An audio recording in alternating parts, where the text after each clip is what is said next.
Good morning, Prague. Good morning. Happy birthday.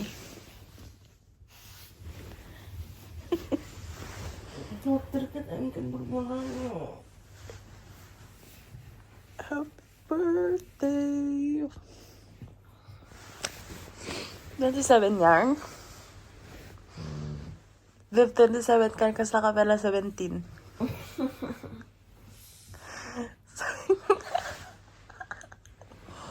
Happy birthday breakfast for her.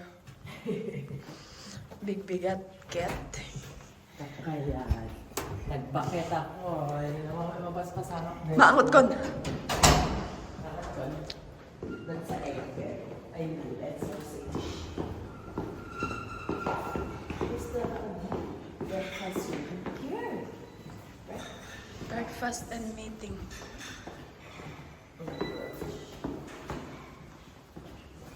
Wala, padumit din.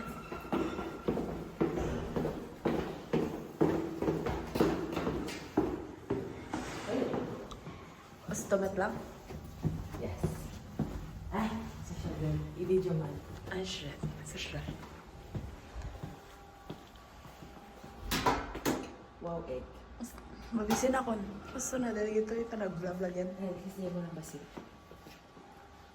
Ay, nakampi lang guys. First honor. Ata, Papa Nanmi. Kami ipal.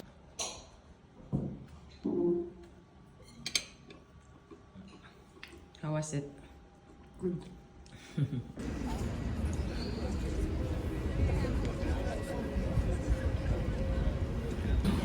Alrighty guys, so now slowly but surely we'll be starting the tour. Hooray!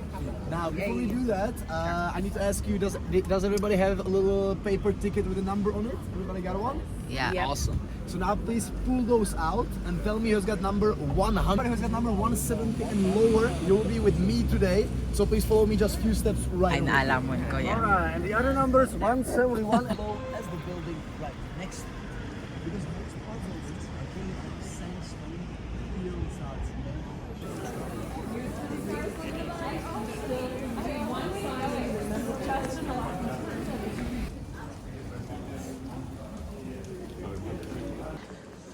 Hi everyone. Birthday nga mag-walking tour. The clock we know how to read. That's simple. Now we can also read the upper dial. We have to first find a golden hand. Do you guys see a golden hand on the upper dial? Yeah. Yes? Which, don't worry, there's another time there, shown with the Roman numerals. Which Roman numeral is the golden hand pointing at? Yes, it's almost 11. Now we got almost 11. This is the correct time of the day. To make this look even more special. Just walking. How are you We were doing? at the base job like we were talking about the tip.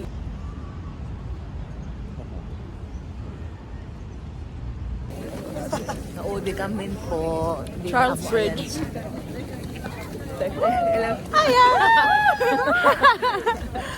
He waited for the confession time, then he waited for his wife to go on the confession, and when she left, he asked the priest, what did my wife say?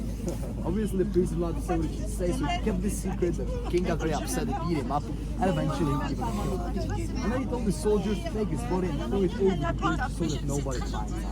So that's what they did, but the body went on the river a little bit further away to a place where in the early morning, fishermen were throwing their nets, and this way they caught the body. As it was very early morning, they probably saw a reflection of the night sky and the river around it. Guys, day 2 pa lang agap-apa kami. Yeah, of course. But look at this stunning view.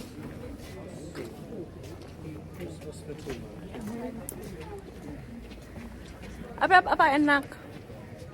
Kasano kami portrait ka portrait? Dating apart. Dating. Ay, Daniel. I'm gonna find the love of my life.